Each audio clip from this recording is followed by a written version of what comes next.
During the Second World War, a total of 223 generals of the German armed forces were killed in action. However, the first was not, as is sometimes reported, retired Colonel General Werner Freiherr von Fritsch, who died on September 22, 1939, in the Battle of Poland near Warsaw, succumbing to wounds he had suffered from machine gun fire. Von Fritsch, who had lost his position as commander-in-chief of the army in early 1938 due to intrigue and had been dismissed from the army, had participated in the Polish campaign, essentially as a battle enthusiast at the head of the 12th Artillery Regiment, which had been assigned to him as his command. The first officer to fall in the rank of general in World War II, unknown to many, was the 51-year-old Major General of the Police and SS Brigade leader Wilhelm Fritz von Rüdig. Rüdig, born on July the 25th, 1888, was the commander of the Order Police in the operational area of the 10th German Army. On September 10th, 1939, around 2:15 p.m., he was traveling with his driver, Marco Horsch, and two other officers of the Order Police near the Polish town of Opoksno, about 100 kilometers south of Warsaw, caught in an ambush laid by soldiers of the 19th Polish Infantry Division, and was fired upon with heavy machine guns. In the process, Rüdig and the driver were killed. The two wounded officers were probably able to escape. The Polish had 2 casualties. The first active German general to be killed, the protagonist of this video, was the commander of the 18th Army Corps in the 12th Army, General of Artillery Hermann Ritter von Speck, born on August 8, 1888 in Munich as Hermann Theodor Speck. After graduating from a humanistic high school, he joined the 3rd Royal Bavarian Field Artillery Regiment, Prince Leopold, as a flag cadet on June 18, 1907, and after attending the war school, he was also promoted to lieutenant in this regiment in 1910. After serving as a battery officer and attending a course at the Munich Artillery and Engineering School, he became an adjutant in 1913 in the 2nd Department of his regiment, which, at the outbreak of war on August 1, 1914, was assigned to the 6th Royal Bavarian Field Artillery Brigade in the 6th Bavarian Division.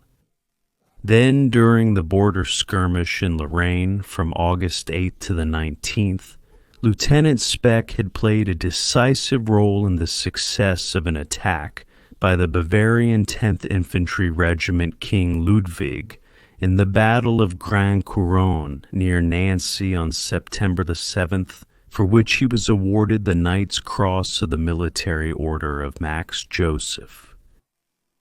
Lieutenant Speck, the adjutant of the 2nd Division of the 3rd Bavarian Field Artillery Regiment, had discovered during a reconnaissance ride that the 3rd Battalion of the 10th Bavarian Infantry Regiment was stuck in front of this heavily fortified town and unable to advance.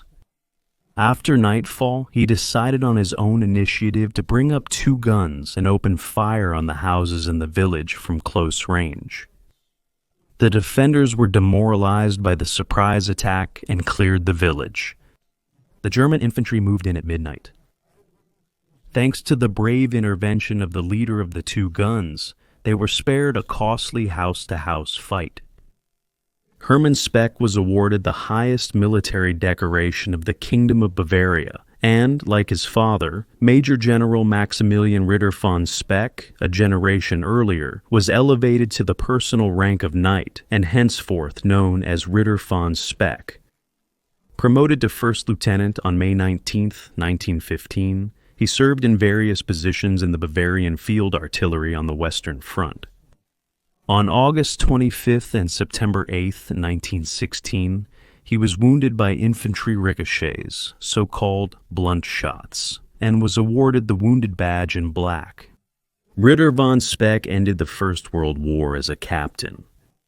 In addition to the military Max Joseph Order, he was awarded the Prince Regent Luitpold Medal in bronze, the Prussian Iron Cross of both classes, the Bavarian Military Merit Order, 4th class with swords and crown, and the Hanseatic Cross awarded by the Hanseatic cities. After the end of the war, he remained as deputy adjutant in the 6th Field Artillery Brigade, and in 1919 married Miss Melita Rogetski, with whom he had a daughter named Beatrix, known as Trixie. In March 1919, von Speck had set up a People's Militia Battery named after him, which was deployed during the Reich execution against the Communist Council Republic, established in Munich under Erich Mühsam, Ernst Toller, Gustav Landauer, and Eugen Levine. After that, his battery was the first battery of the Light Reichswehr Artillery Regiment 24 to be incorporated into the Transitional Army in June, and he too was transferred to the Reichswehr, underwent general staff training, disguised as assistant training for leaders, and then made the usual transition from troop to staff for general staff officers. For example, as a major, he had been adjutant to the Chief of the Army Command, General of the Infantry Wilhelm High, with whom he had visited Chile, Peru, and Argentina in 1929 as part of a German military advisory group.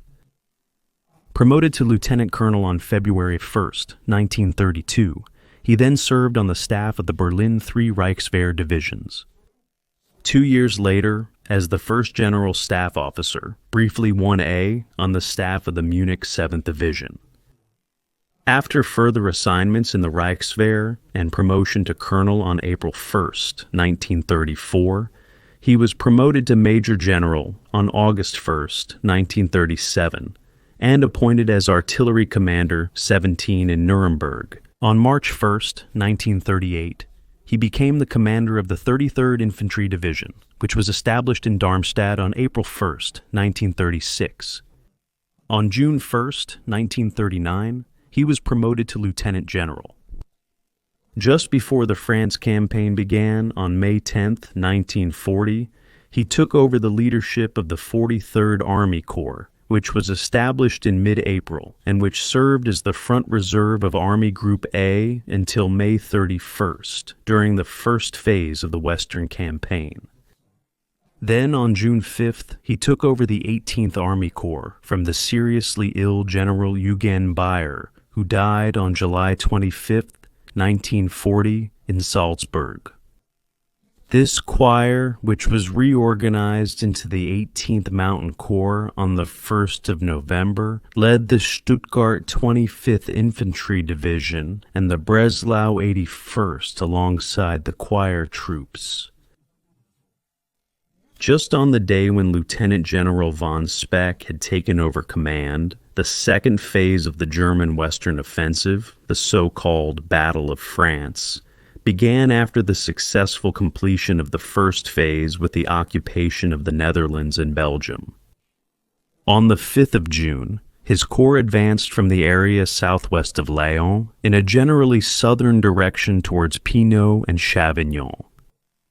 On the 6th of June, a bridgehead could be formed over the Old-Norse Canal, from which the 25th Infantry Division then launched an attack from the area of the prominent ridge known as the Chemin des Dames, heavily contested in the First World War, southwest and south of Chavignon.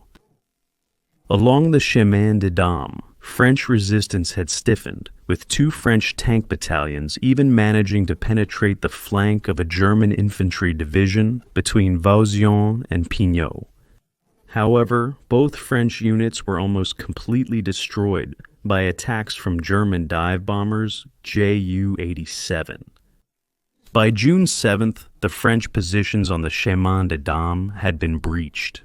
Particularly successful was the Stuttgart Infantry Regiment 119 under their regiment commander, Lieutenant Colonel Anton Grasser. With their crossing of the Oise, Alais, and Canal carried out at dawn, they ensured that the terrain dominating the site of Malmaison had to surrender by 8:30 a.m. Grasser was awarded the Knight's Cross of the Iron Cross on June 16th for the conquest of the Chemin des Dames.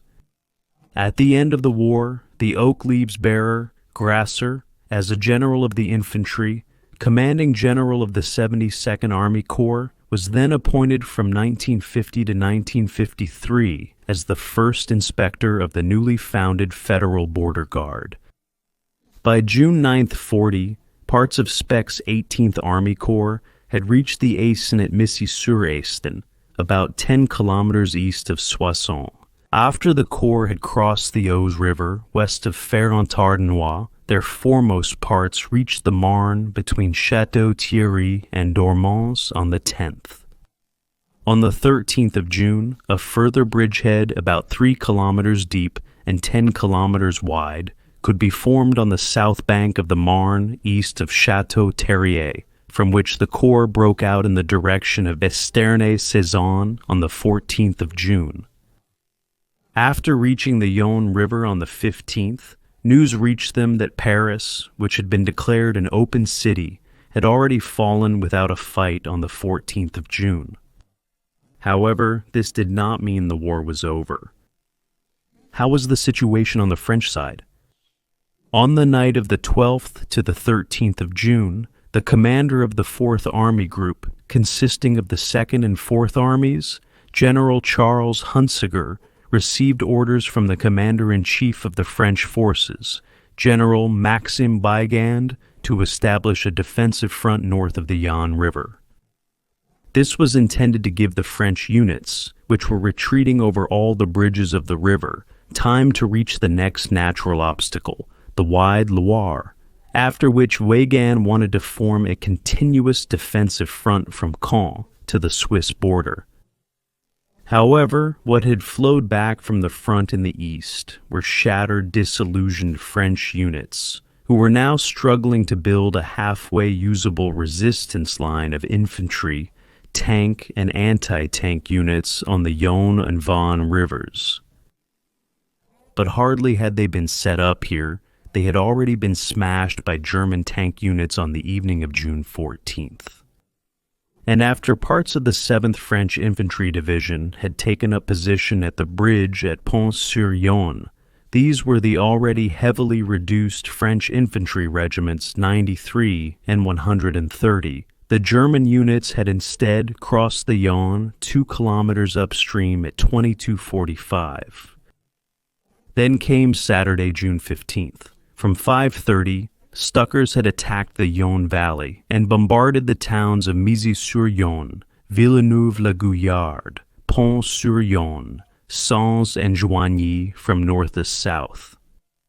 When French engineers had hastily blown up the Champigny Bridge over the Yonne, over which retreating French infantry units wanted to cross the river, they had been taken prisoner of war.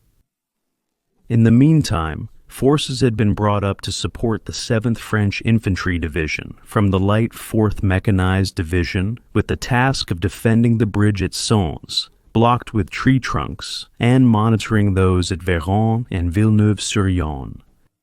For this purpose, around 300 soldiers of the 1st Tank Regiment, with a dozen AMD 35 Panhard, with 25 Emithemis on-board cannons, remnants of the 5th Dragoon Regiment, with 5 light H-33 Hotchkiss tanks, as well as a 75mm field gun battery of the Artillery Regiment. 75 had been deployed. Also deployed there was the only prototype of a Panhard tank 178 with a 47mm cannon in the French army, which was allegedly able to disable several German tanks and armored vehicles in front of the Véron Bridge. In Sens, both road bridges and the railway bridge had been reinforced with heavy machine guns and a 60mm mortar at around 9 o'clock in the morning. The island with 4 machine guns, and behind the parapet of the red-bordered Chaune-Lucien Cornet bridge with 2.5-centimeter anti-tank guns. As a precautionary measure, French engineers had also set fire to the fuel depot and the telephone exchange in Saintes. Back to the German attack. In order to be able to use a bridge over the Yonne or the Vaune that was still intact at that time, the area had already been bombed from the air at around 5 p.m. on June 13th, killing a number of French soldiers and civilians. June, advance units discovered that individual bridges in Saintes and Pont-sur-Yonne had not been blown up, even though a French order had stipulated that they should be. But when another bombardment took place at 5 o'clock in the morning on June 15th, French pioneers had at least blown up bridges over the Van River and also the Van Aqueduct near Villeperrot. The blowing up of the Van Bridge now necessitated a change in the advance plan of the 18th Corps. When General von Speck received the report of the still undestroyed Yonne bridges at Sens and Pont-sur-Yonne, he had undertaken a reconnaissance flight over his section along the Yonne with a Fiesler Stork on the morning of June 15th. Afterwards, in the afternoon, he drove with several vehicles accompanied by his chief of staff, Colonel Inspector General Hubert Lannes, the later general of the mountain troops, to the town of Pont-sur-Yonne, which had a population of around 2,200 people, where a subunit led by a lieutenant, part of the 215 Pioneer Battalion belonging to the Corps, was in hiding near the unattended bridge. Opposite them were soldiers of the 23rd 1000 Arch Regiment of the Foreign Legion, set up in September 1939, with so-called Spanish Republicans who had fled to France because of the civil war raging in their country, who covered every movement on the German side with well-placed fire from their heavy Hotchkiss 1914 machine guns. In the meantime, General von Speck's small convoy had arrived via the road from Pré-sur-Seine to Pont-sur-Yonne and had parked near the Hôtel de Trois Rois, despite the relative proximity to the bridge and the ongoing firefight. Then von Speck, the accompanying division commander of the 290th Idea, Lieutenant General Theodor Freyer von Wreder, the chief of staff of the Corps, Colonel Lannes, and the general's orderly officer had cautiously approached the pioneer lieutenant who was in cover. When he briefed the general on the situation and also pointed out the intense machine gun fire, the general had simply replied, quote, that in war there is usually shooting. However, the Spaniards, who were now in French service and were located less than 100 meters away, had also noticed the presence of General von Speck's group and had fired with everything they had at their disposal, thereby cutting off the general and his group's way back to their vehicles. The French Spaniards had also installed machine guns on the first floor of a house on the opposite riverbank, making the members of the staff who were in cover visible and reachable. After a soldier of the Foreign Legion fired bursts of machine gun fire towards the group, General von Speck was hit in the chest by at least one projectile from a relatively short distance behind this tree. The commander of the 290th Infantry Division, Major General von Wrede, who had gone forward with him, had been wounded by a penetrating shot to the left upper arm. While the machine gun fire was still escalating and the staff members who had gone ahead were pulling the severely wounded general behind cover, the driver of Colonel Lannes's vehicle had driven his vehicle under the continuous fire of the French to cover, from where von Speck was to be picked up and brought to the main dressing station. However, the general had succumbed to his severe wounds in the vehicle just minutes later. After the German combat activity had been limited for a while, it was then resumed even more fiercely, now also with artillery brought up, after which the French withdrew after considerable losses, and the German units crossed the Yonne in breadth the next day and continued their advance. The first German general to fall in the Second World War on June 15, 1940, Lieutenant General Hermann Ritter von Speck, was retroactively appointed General of Artillery on June 1, 1940, and posthumously awarded the Knight's Cross of the Iron Cross on October 17, 1940. Further orders and decorations after 1918 were in 1929 the Chilean Order al Mérito for merit, in 1934 the Honor Cross for front fighters, the Wehrmacht Service Awards, 4th to 1st class, and in 1939 the repetition clasps to the 2 Iron Crosses of the First World War. General Hermann Ritter von Speck was later buried in the Munich Forest Cemetery. There, where he had fallen, this wooden monument set by members of his corps reminded until the end of the war